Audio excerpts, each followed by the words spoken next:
Friends, आज हम वंशानुक्रम और वातावरण के बारे में अध्ययन करेंगे। सबसे पहले हम वंशानुक्रम का अर्थ समझ लेते हैं।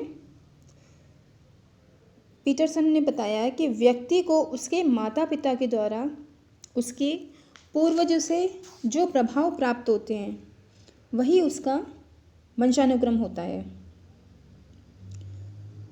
वुडवर्थ और मार्क्वेस ने कहा है, वंशानुक्रम में वे सभी कारक आ जाते हैं जो व्यक्ति के जीवन का आरंभ के समय उपस्थित होते हैं और जन्म के समय नहीं वरन गर्भाधान के समय अर्थात जन्म से लगभग 9 माह पूर्व उपस्थित होते हैं। एक परिभाषा डिंकमेयर ने दी है, वंशानुगत कारक वे जन्मजात क्रियाएं या विशेषताएं हैं जो बालक में जन्म के समय से पाई जाती है। प्राणी के विकास में वंशानुक्रम शक्तियाँ प्रधान तत्व होने के कारण प्राणी के मौलिक स्वभाव और उसके जीवन चक्र की गति को नियंत्रित करती है।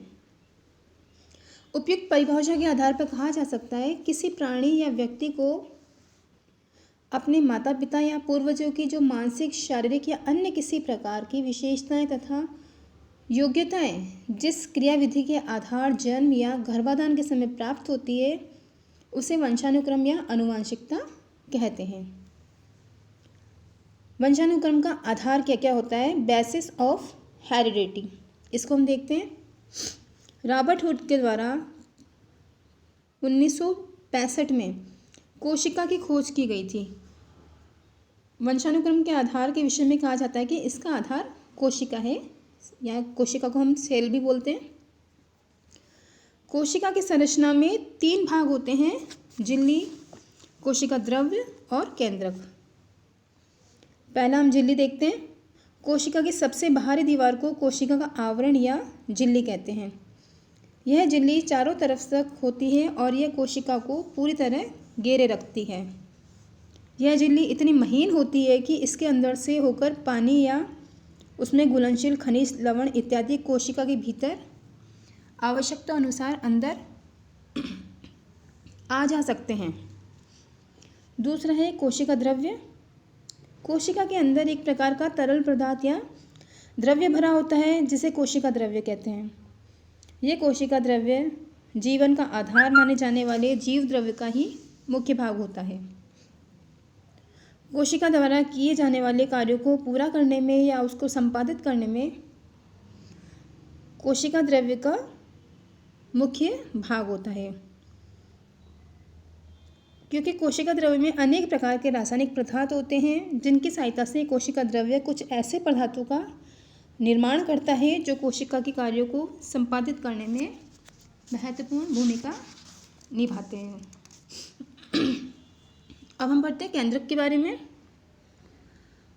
हर एक कोशिका में एक केंद्रक होता है जो कोशिकाओं को जीवित रखने के लिए सहायक होता है। केंद्रक जीवद्रव का एक विशेष प्रकार का भाग होता है तथा आकार में यह गोलाकार हो सकता है। केंद्रक जीवद्रव का एक विशेष भाग है। इसकी संरचना गोलाकार होती है और कुछ कोशिकाओं में केंद्रक की संख्या 1 से अधिक भी पाई जाती है। केंद्रक के भीतर ही गुणसूत्र होते हैं। गुणसूत्रों में ही जीन्स पाए जाते हैं और जीन्स ही वंशानुक्रम या आनुवंशिकता के मुख्य या मूल वाहक होते हैं।